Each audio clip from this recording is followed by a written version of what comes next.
நம்ம தோட்டத்தில் பார்த்திங்கன்னா எலுமிச்சஞ்செடி ஒன்று பார்த்திங்கன்னா வாய்க்கால் ஓரமாக முளைச்சி நின்றுச்சுங்க. அது பார்த்திங்கன்னா தென்னை மரத்துக்குள்ளே முளைச்சதுனால பார்த்திங்கன்னா கொஞ்சம் நிழலடி அதிகமாகிறதுனால தலை எதுவும் பெருசாக வரலிங்க.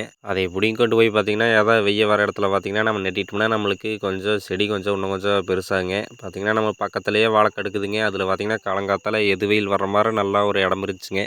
அங்கேயே பார்த்திங்கன்னா இடத்தெல்லாம் சுத்தம் பண்ணி விட்டு போட்டு பார்த்திங்கன்னா கடப்பாரை எடுத்து குழி தோண்டி நெட்டிலான்ட்டு பார்த்திங்கன்னா குழியெல்லாம் தோன்றக்க ஆரம்பிச்சிட்டுங்க. ஏதோ வச்சுட்டோம்னா நம்மளுக்கு ஏதோ வீட்டுக்கு புழங்குறதுக்கு காய் ஆயிக்குங்க. 2வது நம்ம ஏதோ வேச காலத்துக்கு பார்த்திங்கன்னா எலுமிச்சங்காய் ஜூஸ் போட்டு குடிச்சிக்கலாங்க. மிச்சமாச்சுன்னா ஏதோ எலுமிச்சங்காயை ஒரு கையும் போட்டுக்கலாமுங்க. சோத்துக்காய் நம்ம இனத்துக்கு போடணும் பார்த்திங்கன்னா நம்மளுக்கு எலுமிச்சஞ்செடியை புடங்குற போது ஏகப்பட்ட சின்ன சின்ன வேர் வந்து கட்டாயிருக்குங்க.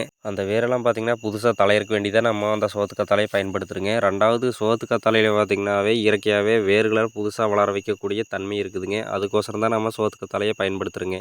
இந்த வீடியோவை இதோட முடிச்சுக்கிறேங்க. உங்களுக்கு விவசாயம் பிடிக்குன்னா மறக்காமல் நம்ம யூடியூப் சேனலை சப்ஸ்கிரைப் பண்ணிவிட்டு ஒரு லைக் பண்ணிடுங்க.